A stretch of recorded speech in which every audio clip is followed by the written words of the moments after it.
23, 23, 23. Remember to cut this part, Jason. Maybe not. Maybe it will be fun for people to hear what we are talking.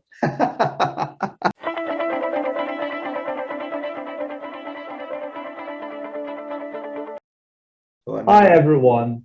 Welcome to Nation Bible Study, the Bible study that finds entrepreneurs tips from the script. Today we have Jason, Victor, and I. Jason, you want to say hi to others? Hi, Jackie. Hi, Victor. How are you all who are here with us listening to this podcast? It's always a pleasure to be here, learning from the Bible, things that we can use in our life. Awesome. Victor, you want to say hi to everyone? Hey guys, it's a pleasure to be here with you again. Awesome. Nice. The first part of our Bible study is read the script. Today we are on Act 23. We are on New Living Translation version. So making sure you're on the same version, the same chapter. So we'll start reading. I'll go first. Jason will go second, and Victor will go the third. And then we'll go back to me, and we'll look again till the end of the script. Act 23. Act So I will. 23. Yeah. So you go, Jason. You can explain. Yeah, I was just saying Act 23. Right, I open it. It's okay. Okay, man. Are you also on New Living Translation, Victor? Yeah, Right. 23. Gazing intently at the high council, Paul began, Brothers, I have always lived before God with a clear conscience. Instantly, Ananias, the high priest, commanded those close to Paul to slap him on the mouth. but Paul said, to him, God will slap you. You corrupt hypocrite. What kind of duty are you to break the law yourself by ordering you such like that? Those standing near Paul said to him, Do you dare to insult God's high priest? I'm sorry, brothers. I didn't realize he was the high priest. Paul replied, For the scriptures say, you must not speak evil of any of your rulers. Paul realized that some members of high council were Sadducees and some were Pharisees. So he shouted, Brothers, I am Pharisee, as were my ancestors, and I am on my trial because my hope is in the resurrection of the dead. That divided the council. The Pharisees against the Sadducees. For the Sadducees say there is no resurrection or angel or spirits, but the Pharisees believe in all of these. So there was a great uproar. Some of the teachers of religious law who were Pharisees jumped up and began to argue forcefully. We see nothing wrong with him, they shouted. Perhaps the spirit or an angel spoke to him. As the conflict grew more violent, the commander was afraid they would tear Paul apart. So he ordered his soldier to go and rescue him by force and take him back to the fortress. That night, the Lord appeared to Paul and said, Be encouraged, Paul, just as you have been a witness to me here in Jerusalem, you must preach the God news in Rome as well. The next morning, a group of Jews got together and found themselves waking up and oath not to eat or drink until they had killed Paul. There were more than 40 of them in the conspiracy. They went to the leading priests and elders and told them, "We have bound ourselves with an oath to eat nothing until we have killed Paul." So you and the high council did ask the commander to bring Paul back to the council. Pretend you want to examine his case more fully. We will kill him on the way. But Paul's nephew, his sister's son, heard of their plan and went to the fortress and told Paul.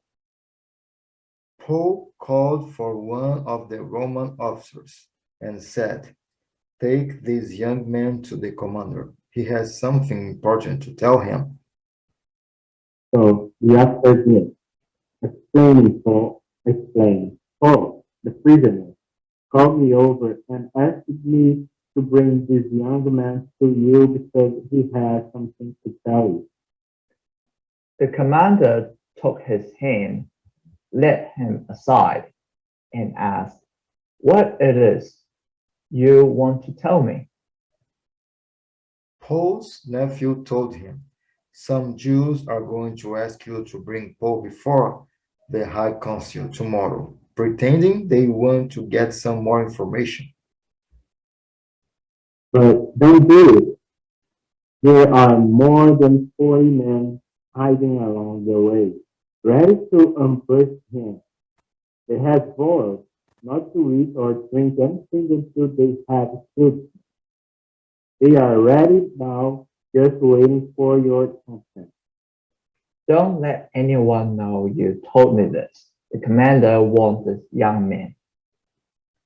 Then the commander called two of his officers and ordered, "Get 200 soldiers ready to leave for Caesarea at 9 o'clock tonight. Also take 200 spearmen and 7 mountain troops." Provide horses for Paul to ride and get him safely to Capernaum. Then he wrote this letter to the governor. From Claudius Lysias to His Excellency, Governor Felix, greetings.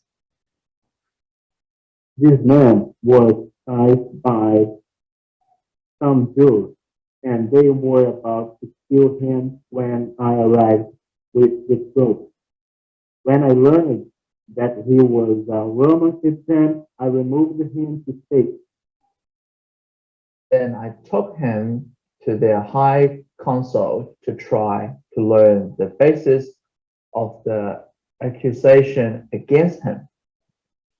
I soon discovered the charge was something regarding their religious law, certainly nothing worthy of imprisonment or death. But when I was informed of a plot to kill him, I immediately sent him on to you. I had told his accusers to bring the charges before you. So that night, as ordered, the soldiers took Paul as far as Antipatris. They returned to the fortress the next morning, while the mounted troops took him on to Caesarea. When they arrived in Caesarea, they presented Paul and the letter to Governor's palace. He read it and then asked Paul what province he was from. "Cilicia," Paul answered. "I will hear your case myself when your accusers arrive," the governor told him. Then the governor ordered him kept in the prison at Herod's headquarters. We just finished the first part of our Bible study. Feel free to read the script on your own and pause the video now. Moving on to the second part of our Bible study, learn what we learned from the script today. Again, we'll follow the same order. So go from me, Jason, and Victor. So what I learned from this script, especially from the verse 1 to the verse 11, I learned it tells a very interesting story that Paul experienced in the court. At first, everyone was against him, but Paul used his wisdom to flip the situation around. He created chaos. He made the people in the court to fight among themselves rather than getting himself focused and let everyone to slap him, to destroy him. I think he's pretty smart in this situation. He knows how to deal with it. He was very calm. He knows how to draw himself out of the focus and let everyone fight among themselves and let them not focus on him. I think this is what I call a street smart, something you don't learn from the university or the traditional school system. And I personally, I have experience with learning. I realize I learn more and I'm more enthusiasm at learning when I do it on my own, buying my own books, buying my own online courses. I find myself I'm more motivated to learn those comparing to my learning attitude in university. I was a hardworking student, but I certainly not always motivated when I come across some papers that I'm not very interested in. And what about you, Jay? Good point, Jackie. Good point. For me, to start, I'm gonna read part of the verses 21st when it says, "They have vowed not to eat or drink anything until they have killed him." So this part here show me how focused these people were. So, and us, if we have the same attitude of these guys here, to be focused, because they didn't eat or drink anything, they had a plan, they had to do what they had thought. So, in bringing to a entrepreneur mind, bringing to our lives, if we have a focus and if we have a plan and what we want to achieve, we will be successful. But without focus and without a plan, we won't get anywhere. We won't get anywhere.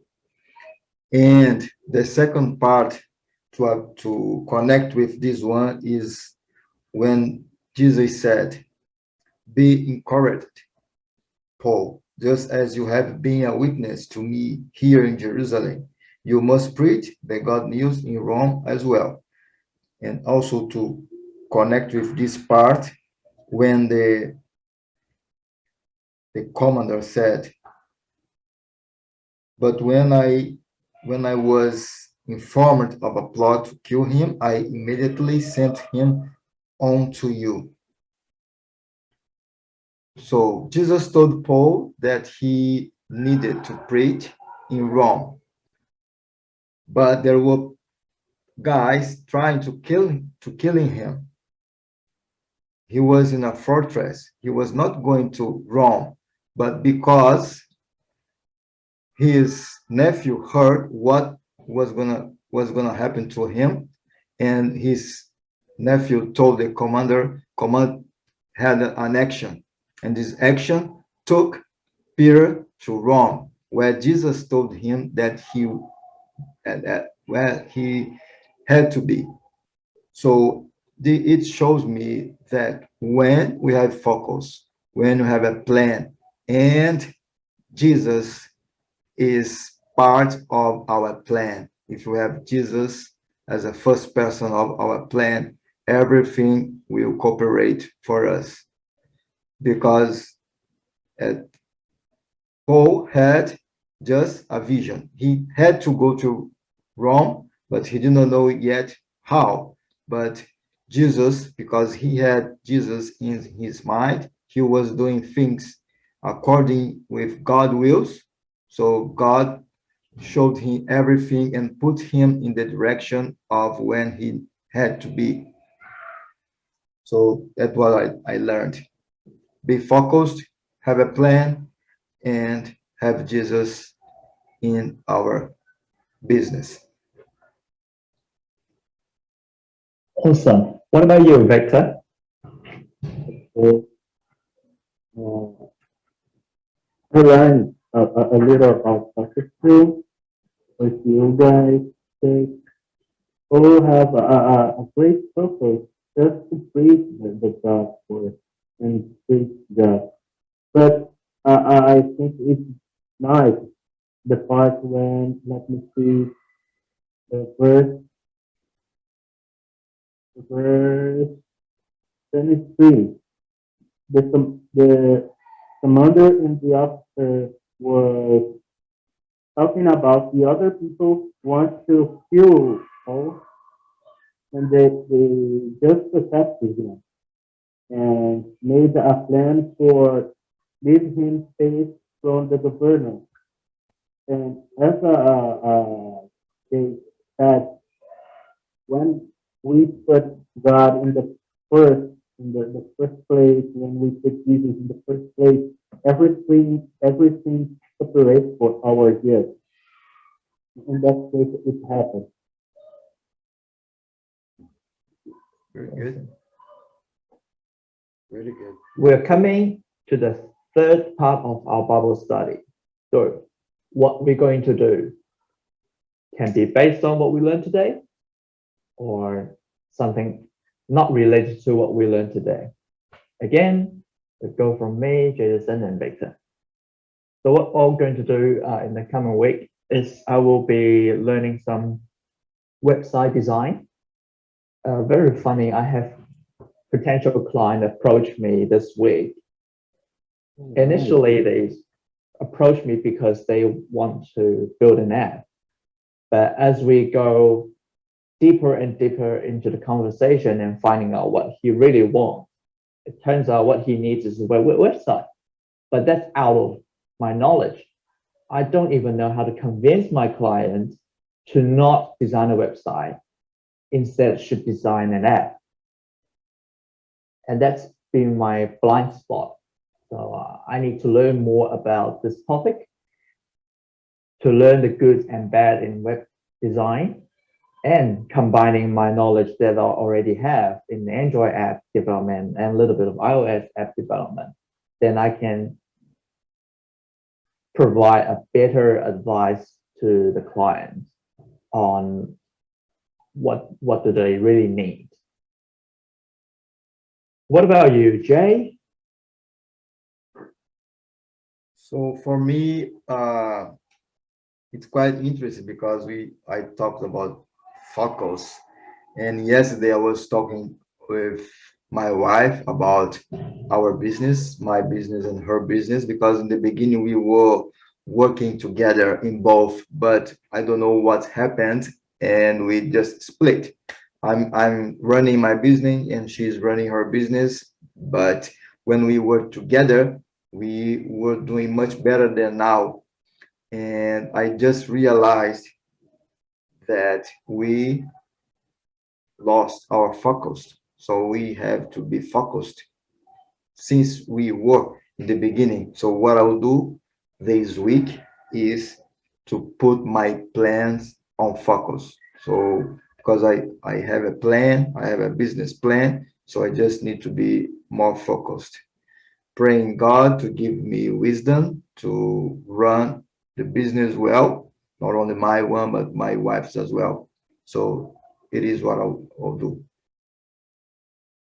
Great. Victor? Nice, I like it. But it, in that time, I'm just learning about copywriting. It's a new way that I want to have to save some money because I want to travel in a near time. But for me, it's too difficult to start any kind of business because there's a lot of ideas in my mind, but when I want to put in a paper and write it, I just stop and thinking what I do first, what I need to do first. It's it's the same with you guys. Yeah, for sure, man, for sure. Sometimes it's not that easy to find what we want to do. For example, Jackie is a programmer, and Program. so if I was going to look to my career, I was a pipe fitter and a boil maker. But now I starting a business to teach English. It's completely out of my career background, but it's a thing that I really like because I suffered a lot to learn English, first of all, and second, in my career, I didn't see many people who could speak English. So you know the same because you pretty much are the same area as me, industrial area, and I saw that there is not much people who can speak English in a industrial area, and I just link it the things a thing that I really liked to my professional area. So maybe you can start from that. I like this very a lot because here where I work, it's very important to know English and to have a good English because the place that I work is a building that have a partnership with Brazil and France, but France don't speak any more than Portuguese, and Brazilians don't speak anything in French.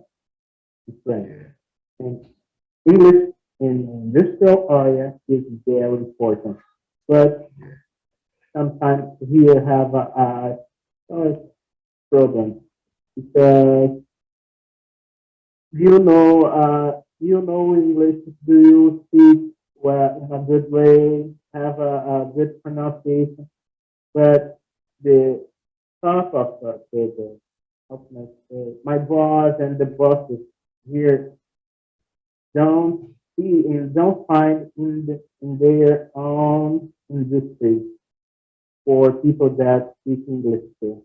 They just want to found and search people outside and bring. oh, I see, I got you. Instead of they look inside the company, they only look outside. Yes, yes. I think for it's easier to look inside the company, but it's Brazil. Yeah, Something yeah, happen in a bad way.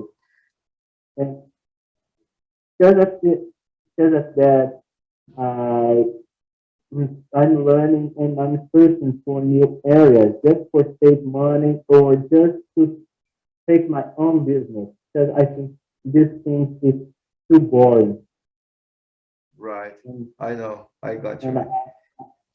I want to start my own business, save some money, and one day go outside to study more, studying back to university. And when I come back, I will come back better than I am. Yeah, for sure, man, for sure. Do you have any suggestion, Jackie, for him to have ideas on where he can think about starting a business?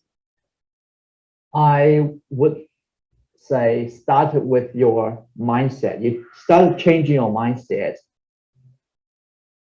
to, instead of telling you this is the business you should go, or this is the business opportunity, if you don't have the right mindset, even this is a good deal, a good business, you're not gonna pursue it. You can't see it because your mind can't see the opportunity. So I would say, mind your own business. You know, if you work really hard, really hard, you only make your boss rich. Yeah. Never gonna make you rich. Start and mind your own business. Yeah. Yeah. There is a book called Starting from Why or something similar. I'll start with Why by Start- Simon Silk, is it? Yeah, It starts with why. start with why. So, So this book tells you ways that you can think about starting a business. So because when you are starting something, you have a question. Why? Why am I doing that? Why? So you are planning to go to Canada, but you have a why. Why are you going to Canada? I'm going to Canada because I want this, this, and this. So the same on business. Why Jacky is starting a company to create apps? Why? He has his answer. Why I started a business to teach English in a different methodology? Why? So it's the same, man. Start with why. yeah, Why you want to go into business? Why you don't want to work for someone else? that's why it's the basis of the business, right? You need to have a strong why, a strong motivation for it. I have heard a lot of stories about someone working from 25 to 65, you know, and some of them spending like 30 years in the company, and when they are getting old, they're close to their retirement age, they were told, sorry, you have no job. Sorry, you are fired. And the guy will cry, oh, I have been working for you for 30 years. I'm very loyal. I'm working really hard. The business owner said, sorry, we can't hire you. Your skill is not up to date and you're not producing enough. The young people are more energetic. They can work even harder. And all of a sudden, no money coming in. And they are too old. If they want to find a job in his own industry, it's going to be difficult.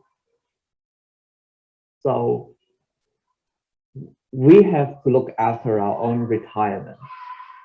You know, when we get to the age of 65, the government not going to give you enough money. I can tell you, the government won't give you money to live comfortable. They only give you money to buy grocery, to pay rent. But if you want to go overseas travel, you want to go to the fancy restaurant with your wife, it's not going to happen. That's we right. have to look after ourselves financially. Yeah, Mind my own business. I think it's the way, the right way that we need to do. I like the history because it's very real. We can just spend all our life working for companies, and someday your boss just thinks, "Oh, I will fire you," and fire you without a question, without an answer, and just fire you. Yeah. It's primarily the first problem that in that. It, I will I will search for this book still, especially so I think it's a good way to start. Very good. That's the end of our Bible study. Thanks for your time listening to the Bible study, and hopefully you have some useful takeaway from this podcast. Any last message, guys? I would say thank you. Thank you for listening to us. And I hope you are enjoying. Don't forget to subscribe if you didn't do it yet and share with your friends. Let's reach more people. Awesome. Thank you all. Have a good day. Bye.